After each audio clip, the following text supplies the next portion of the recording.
આજનો દિવસ રાજનીતિક રીતે ખૂબ ગરમાગરમીવાળો દિવસ રહ્યો. સ્વાભાવિક રીતે વિસાવદરમાં ગોપાલ ઇટાલિયાની નામાંકન રેલી હતી. અરવિંદ કેજરીવાલ સહિતના નેતાઓ અતિશી ત્યાં આવેલા હતા. ભગવંત માન આવ્યા. આમ આદમી પાર્ટીના દરેક નેતાઓ ત્યાં હતા. ઈસુદાન ગઢવી, ચૈતર વસાવા, જામજોધપુરના ધારાસભ્ય, બધા જ લોકો એક સાથે ત્યાં હતા. ત્યારે એ શક્તિ પ્રદર્શનનો સમય હતો. સૌથી રસપ્રદ તસવીર એ આવી કે સરદાર પટેલની પ્રતિમાને ફૂલહાર કર્યા પછી ગોપાલ ઇટાલિયાના કાર્યાલય આગળ એક પ્રતિમા ઢાંકીને રાખવામાં આવી હતી અને પછી એનું અનાવરણ કર્યું. ત્યારે જે અપેક્ષિત હતું એ રીતે કેશુબાપાની એ પ્રતિમા હતી. કેશુબાપાની પ્રતિમા, કેશુબાપાનો આશીર્વાદ આપતો વીડિયો. કેશુબાપા ખેડૂત નેતા હતા. કેશુબાપા ગણતરવાળા, સમજણવાળા નેતા હતા. કેશુબાપા એ નેતા હતા જેમણે ગુજરાત રાજ્યને અન્ય એક અદ્ભુત યોજનાઓ આપી. જળ સંચયના આજે થતા કામો જ્યારે જોઈએ ત્યારે એ 95ના વર્ષમાં એના પછીના સમયમાં ભણતર ગણતર સાથે એક ખેડૂત જ્યારે નેતા બને ત્યારે એ કઈ દિશા આપી શકે. જરૂરી નથી તમે પીએચડી કરેલું હોય તો તમે બહુ જ સરસ નેતા થઈ શકો. ખૂબ ભણેલા ગણેલા અને બહુ જ બધો રટ્ટો મારીને આવેલા અધિકારીઓ અને નેતાઓ બધું જોયા પછી આપણને સમજાય છે કે જેની અંદર નિસ્બત હોય એ સારો નેતા બની શકે. જેને ફરક પડતો હોય સમાજની સ્થિતિથી એ નેતા સારો બની શકે. તો કેશુબાપા ગુજરાતને મળેલા અદ્ભુત મુખ્યમંત્રીઓમાંથી એક રહ્યા. એમણે જળ સંચયના, ગ્રામ વિકાસના, ગોકુળિયું ગામ જેવી યોજનાઓ આપી. એમનું ખૂબ વિશેષ યોગદાન રહ્યું છે. વિસાવદર એમની કર્મભૂમિ રહી હતી અને એટલે જ એ સંદર્ભે જ્યારે આખો કાર્યક્રમ એ દિશામાં શરૂ થયો છે. ગોપાલ ઇટાલિયાને કેટલો ફળશે એનો આધાર કોંગ્રેસ પર છે, ભારતીય જનતા પાર્ટીના ઉમેદવાર પર છે. વિસાવદરમાંથી ભૂપત ભાયાણી આ વખતે એમને ભલે વચન આપ્યું હોય તો પણ ભૂપત ભાયાણીને ટિકિટ મળશે એ વાતને બહુ દૂર દૂર સુધી લોકો જોઈ નથી રહ્યા. કિરીટ પટેલનું નામ ખૂબ ચર્ચામાં આવે છે. જૂનાગઢ ભાજપના પ્રમુખ રહ્યા છે એટલે કે કિરીટ પટેલને કદાચ આ વખતે ટિકિટ મળી શકે. હર્ષદ રીબડિયાને આપે, ભૂપત ભાયાણીને ન આપીને તો પણ બહુ વિશેષ સમર્થન મળે એ વાતને પણ ભારતીય જનતા પાર્ટી શંકાની જેમ જોતી હશે અને એટલે જ કિરીટ પટેલનું નામ સૌથી વધારે ચર્ચામાં છે. ભારતીય જનતા પાર્ટી કયા ઉમેદવાર ઊભા રાખે છે? પ્રજાશક્તિ ડેમોક્રેટિક પાર્ટીએ પણ, શંકરસિંહ વાઘેલાની પાર્ટીએ પણ ઉમેદવાર ઊભા રાખ્યા છે. પરિણામો 2022ના બહુ જ મહત્વના છે. 2022માં પણ કોંગ્રેસે પોતાના ઉમેદવાર ઊભા રાખ્યા હતા. લડાઈ ભાજપ અને આમ આદમી પાર્ટીની વચ્ચે જ સીધી થઈ અને આમ આદમી પાર્ટી જ એમાંથી જીતી. વિસાવદરની જનતાની પરિસ્થિતિ અત્યારે સેમ હશે કે કેમ એને એટલે શંકાની જેમ જોવામાં આવી રહ્યું છે કેમ કે ખૂબ બધા મુદ્દા ચાલી રહ્યા છે ઇકોઝોન સહિતના. પણ એમણે વારંવાર વિપક્ષ પર ભરોસો કર્યો છે. એમણે વારંવાર સત્તાને જાકારો આપ્યો છે. સત્તાને જાકારો આપવાનું એકમાત્ર કારણ એ છે કે વિસાવદર આજે વિકાસના નકશાથી બહુ દૂર દૂર સુધી ખરાબ હાલતમાં છે સરખામણીએ જોઈએ તો. જૂનાગઢના બાકીના વિસ્તારની અંદરના રસ્તા પણ ખરાબ હાલતમાં છે. એવા સમયમાં એમણે વારંવાર વિપક્ષને પસંદ કર્યું અને નેતાઓએ એમને પેલા સ્ટેપની જેમ વાપર્યા કે પગથિયાની જેમ ત્યાં ઉપર આવવાનું, નામ જતું રહેવાનું, ઉપર આવવાનું ને જતું રહેવાનું. કેજરીવાલે આજે એવું કહ્યું છે, અરવિંદ કેજરીવાલે, કે જો ગોપાલ ઇટાલિયા પાર્ટી છોડે તો હું રાજકારણ છોડી દઈશ. ગોપાલ ઇટાલિયાને આમ તો બહુ બધા લોકો શંકાની જેમ નથી જોતા કેમ કે એમની રાજનીતિનો ભૂતકાળ એવો રહ્યો છે. એ વિધાનસભામાં પહોંચે તો ખૂબ આક્રમક નેતા સાબિત થઈ શકે છે, એમાંય કોઈ શંકા નથી. પણ રાજનીતિમાં માત્ર ભાવનાઓથી ચૂંટણી નથી જીતી શકાતી, એ હકીકત છે. એટલે વિસાવદરના પરિણામો પર નજર રહેશે. આજે જે તસવીરો ત્યાંથી સામે આવી, જે આક્રમક ભાષણો આવ્યા, કરીએ એના પર નજર.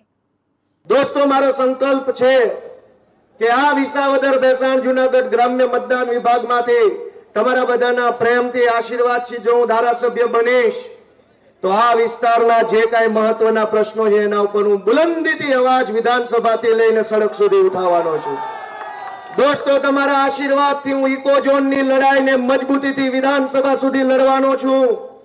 તમે બધા આશીર્વાદ આપશો તો આ વિસ્તારની અંદર ખેડૂતોના ખેતરે પાણી નથી પહોંચ્યું, એ પાણીની લડાઈ પણ વિધાનસભા સુધી પહોંચાડીશું, તમારા માટે લડીશ. દોસ્તો, તમારા આશીર્વાદ મળશે તો નવી જમીન માપણીના કારણે ખેડૂતોને જે અન્યાય થયો છે, અન્યાયને હું વિસાવદરના ચોકથી લઈને વિધાનસભા સુધી લડવાની કોશિશ કરીશ.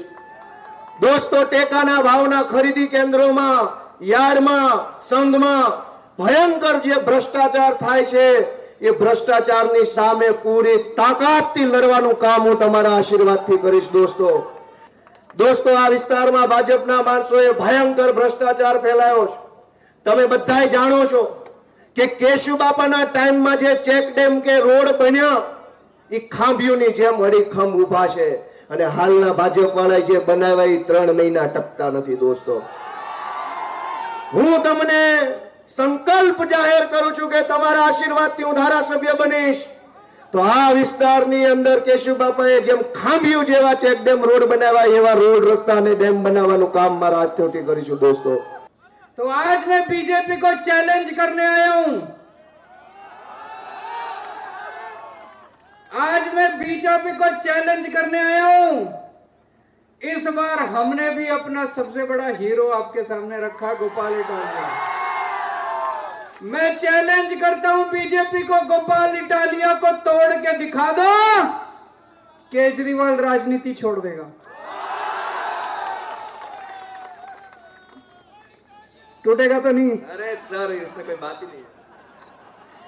मैं बीजेपी को चैलेंज करता हूं, गोपाल इटालिया को तोड़ के दिखा दो। विसावदर वालों, गोपाल इटालिया को इतने भारी बहुमत से जिताना, बीजेपी को तमाचा लगना चाहिए इस बार विसावदर से। गोपाल इटालिया को विधानसभा में भेजोगे, ये विसावदर की नहीं, पूरे गुजरात की आवाज बनेगा। पूरे गुजरात के गरीबों के लिए, खेडूओं के लिए, किसानों की आवाज उठाएगा कि गोपाल भाई इटालिया को विसावदर से विधानसभा पहुंचाना है और विसावदर की लड़ाई गोपाल भाई इटालिया लड़ेंगे।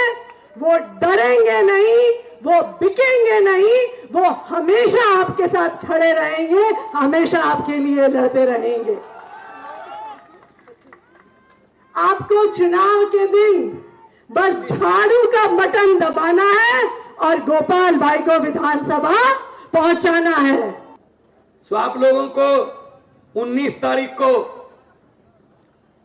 यहां से आसपास तुम्हारा पोलिंग बूथ होगा। आपने जाना है, झाड़ू का बटन दबाना है। किसी और बटन की तरफ देखने की कोशिश मत करना, आंखों में काला मोतिया भी उतर सकता है। इतने भ्रष्टाचारी हैं ये, इतने धोखेबाज हैं ये। आप लोग तो वैसे ही, आप लोगों को तो सजदा करते हैं, नमन करते हैं। 18 साल से आप लोगों ने बीजेपी को नकारा है। 18 साल से आप लोग तो क्रांतिकारी बंदे हो गई। मैंने कहा ये कहां से आ गए, तो केजरीवाल जी ने कहा ये पंजाब की तरह हैं बस। मैंने कहा जी पूरे गुजरात में तो 30 साल से चल रही है सरकार, ये 18 साल से बीजेपी जिताई नहीं। तो भाई आपकी मर्जी है, जाना देश है। तो आपके इस जज्बे को भी सलाम करते हैं और आपको फिर एक बार आह्वान करते हैं कि झाड़ू का चुनाव चिन्ह याद रखना है और अपने दोस्तों, मित्रों, रिश्तेदारों को भी बोलना है। और गोपाल भाई जब विधानसभा जाएंगे, क्योंकि जड़ों से जुड़े हुए हैं, मिट्टी के पुत्र हैं, धरती के पुत्र हैं, तो ये समस्याओं को जानते हैं।